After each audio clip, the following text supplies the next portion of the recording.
बोलू? परवानगी लागते का बोलायला? तुमचं आयुष्यभर ऐकू शकते मी. तुला असं वाटत नाही का की अमृताबाईंचं लग्न लावून द्यायची घाई करते आई? अगदी माझ्या मनातलं बोललात. त्यांनी असा निर्णय का घेतलाय तेच मला कळत नाहीये. मुलगा पण पाहिला आईने. हो, मी बाहेर होते तेव्हा अमृता वहिनींचा फोन आला होता मला. बाहेर होतीस म्हणजे? कुठे गेली होतीस? राजकुमार सरांना भेटायला गेले होते मी.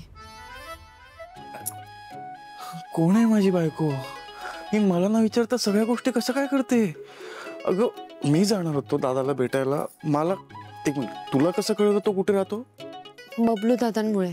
बबलू? नाही, म्हणजे त्यांना माहित होतं राजकुमार सर कुठे राहतात, म्हणून मीच त्यांना बोलले की मी जाऊन येते. सॉरी. दादा काय म्हणाला?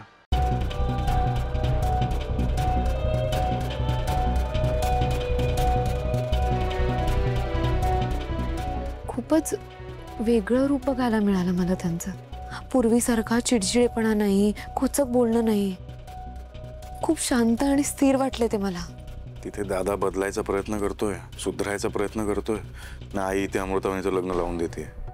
हे जर दादाला कळलं परत तो त्याच मार्गाला लागेल. मलाही तेच वाटतंय. त्याच गोष्टीची भीती आहे मला. पण हे सगळं आपण तिलोत्तमा मॅडमला कसं सांगायचं? आणि मी अमृता वहिनींना सुद्धा सरळ नाही सांगू शकत की तुम्ही लग्न नका करू म्हणून. खूप नाजूक विषय हा. स्वतःच्या बाबतीत असतं तर आपण निर्णय घेऊ शकलो असतो, पण दुसऱ्यांच्या बाबतीत आपण नाही निर्णय घेऊ शकत. सावली, आपण कोणासाठीही निर्णय नाही घेऊ शकत. अमृता वहिनी आपल्यापेक्षा मोठी आहे. तिच्या आयुष्याचा प्रश्न आहे. तिनेच निर्णय घ्यावा, आपण नाही.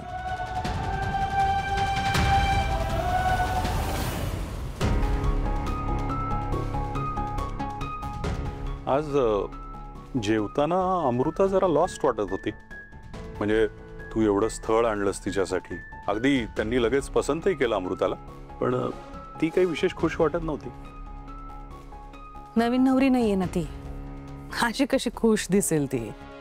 शिवाय तिचा नवरा तिच्याशी जे वागला, तिचा ज्या पद्धतीने विश्वासघात केलाय, ते सगळं राहून राहून तिला आठवतच असेल ना. आणि त्यांनी जर काही सगळं केलं नसतं तर आपल्यावर ही वेळ आली असती का? तिच्यासाठी स्थळ आणा, तिचं लग्न जमवा. तिलोत्तमा, पण तिचा नवरा आपला मुलगा आहे. तुमचा असेल, तो माझा मुलगा नाहीये. त्याचा आणि माझा काहीही संबंध नाही. अगं असं नाकारून कसं चालेल तिलोत्तमा? रक्ताचं नातं येते. तुम्हाला पटलं त्यांनी जे काही केलं ते? नाही ना. मग एवढी का वकिली करते त्याची? अगं वकील नाही करत आहे, फक्त सत्य परिस्थितीची जाणीव करून देत आहे. ते काही नाही. बघू आता, अमृता आणि अनिकेतची जर का पत्रिका जुळली की चांगलासा मुहूर्त काढते आणि दोघांचं लग्न लावून देते. ठीक आहे, पण तू अमृताला विचारून करतेस ना सगळं? तुम्हाला असं का वाटत असेल हे सगळं मी अमृताला न विचारता करतेय? नाही, पण म्हणजे अमृताचा होकार आहे या सगळ्याला. होकारच आहे, कारण असं तोंडी काही नाही वगैरे म्हणाली नाही ती, म्हणजे होकारच ना. ठीक आहे, जे काय करशील ते फक्त विचारपूर्वक कर, एवढंच. करते, सगळं काही विचारपूर्वकच करते मी. तुम्ही नका काळजी करू. शेवटी आपलंच नाणं खोटं ठरलं ना. त्यात अमृताची बिचारीची काय चूक? तिने तिचं उरलेलं आयुष्य असं घालवायचं एकटीनं बरोबर वाटते तुम्हाला? पण खरंच जर हे सगळं करायचं झालं तर अमृता आणि राजकुमारचा रीतसर घटस्फोट घडवून द्यावा लागेल. कारण उद्या राजकुमारने ऑब्जेक्शन घेतलं तर आपण सगळे गोतात येऊ. नाही होणारच नाही. म्हणजे डिवोर्स वगैरे झालं पाहिजे हे कळतंय मला, पण मी राजकुमारच्या समोर जाणार नाही. त्याला आपण डिवोर्स पेपर्स पाठवून देऊया, त्याच्यावरती सह्या कशा घ्यायच्या तर तुम्ही बघा. अगं प्लीज, अमृतासाठी एवढं करावंच लागेल आपल्याला. अगं तिलोत्तमा प्लीज.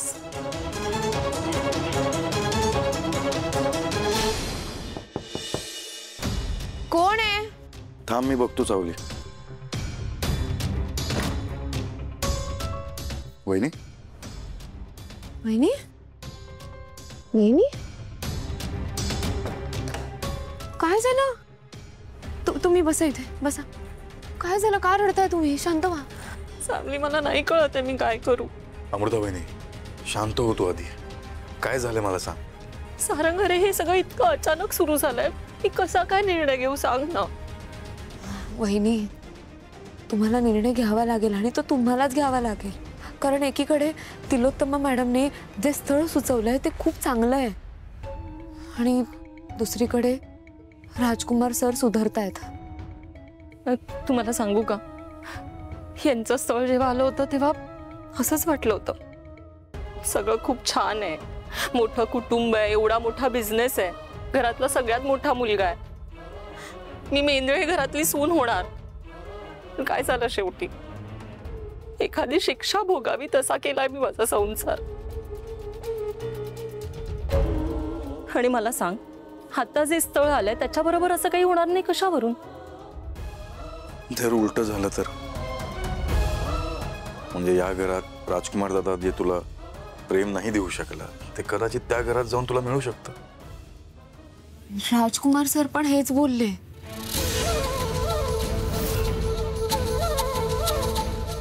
काय? कधी? तू भेटली होतीस त्यांना? हो.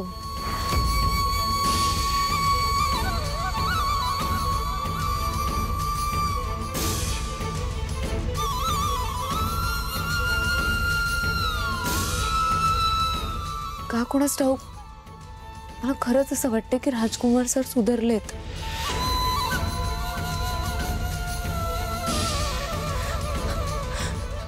आता तर अजूनच गोंधळ झालाय माझा.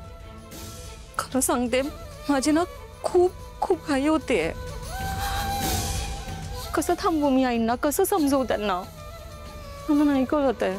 थांब थांब थांब, एक मिनिट थांब. हे बघ, मला फक्त या प्रश्नाचं उत्तर दे, तुला हे लग्न करायचं आहे की नाही? सारंग, हा निर्णय मला घेता आला असता तर मी ते का आले असते. पण घाई होते एवढं मात्र खरं. मग तू काळजी नको करू, मी आईशी बोलतो. आईला मी सांगतो की अमृता वहिनीला आपण थोडासा वेळ देऊयात विचार करण्यासाठी. खरंच बोलशील? खूप बरं होईल तू बोलला असतं सारंग. मी बोलेन. मला खूप भीती वाटते त्यांची. माझी हिंमतच होत नाही त्यांच्यासमोर काही बोलायची. मी आता अजिबात काळजी करू नका. सारंग सर म्हणालेत ना ते तिलोत्तमा मॅडमशी बोलतील.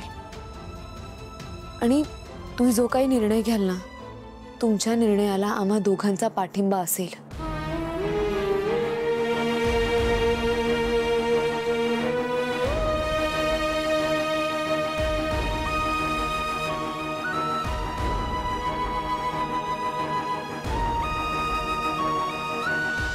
नंतर एक पोरगी आली, एकदम धीट.